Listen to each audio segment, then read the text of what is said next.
Sextech Lab.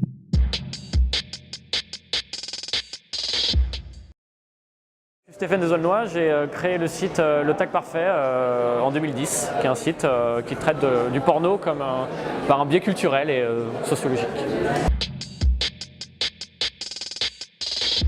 La culture porno, c'est la culture qui est liée à la consommation du porno sur Internet depuis, on va dire, à peu près 15 ans. C'est tous ces codes, toutes ces choses qui font que ça crée une subculture, une culture, on va dire, alternative qui est présente, qui peut être mise en parallèle avec celle du jeu vidéo ou d'autres cultures qui ne sont pas encore institutionnalisées.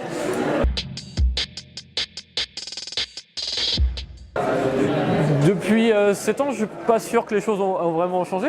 Il y a une réalité, c'est que l'accessibilité au porno est vraiment partout. Enfin, le porno est ultra accessible, mais ça l'était déjà il y a 7 ans. Et je pense que c'était déjà quasiment il y a 10 ans.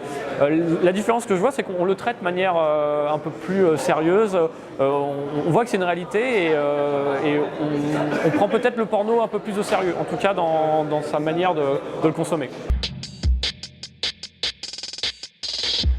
Alors déjà parce qu'on m'a invité, parce qu'en fait toutes ces questions-là du milieu adulte, des nouvelles technologies, de voir comment créer de nouvelles choses, on est très friand au Tag Parfait, on suit ça de près et ce qui est intéressant aussi à mon niveau, c'est que nous on se heurte au quotidien en fait au refus du monde, ce qu'on appelle mainstream, de travailler avec le monde adulte. Et je pense que des initiatives comme le Sextech Lab peut créer des ponts pour dire même si on n'est pas dans le porno, parce que j'ai compris que c'était pas le sujet principal, mais au moins via les sextoys, via les applications de rencontre, tout ce qui est quand même dans l'adulte, ça permet de dire c'est possible et potentiellement vous pouvez quand même investir dedans, mais c'est pas sale, même si dans la réalité je sais que les investisseurs ne vont pas se bousculer. Alors moi j'ai vu des gens assez différents, avec des problématiques différentes, je pense qu'ils ont tous une bonne idée. Après, ils ont besoin de prendre du recul et se rendre compte du marché et de se rendre compte en fait des difficultés qu'ils vont avoir. Avoir une idée c'est bien, le problème c'est de la concrétiser dans ce milieu-là, c'est beaucoup plus difficile. Il faut vraiment être très très solide et comprendre en fait tout, parce que on peut vite rêver dans le sexe, on peut se dire les choses, comme il n'y a pas grand monde dessus, ça va être simple, en fait c'est assez compliqué. Et si c'est compliqué, il faut comprendre pourquoi c'est compliqué. Et à partir de là, essayer de trouver des solutions pour débloquer les problèmes.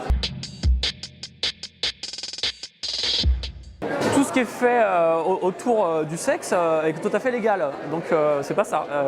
Les problèmes c'est au niveau, on va dire, moral, c'est que les investisseurs tous les maillons de la chaîne en fait bloquent.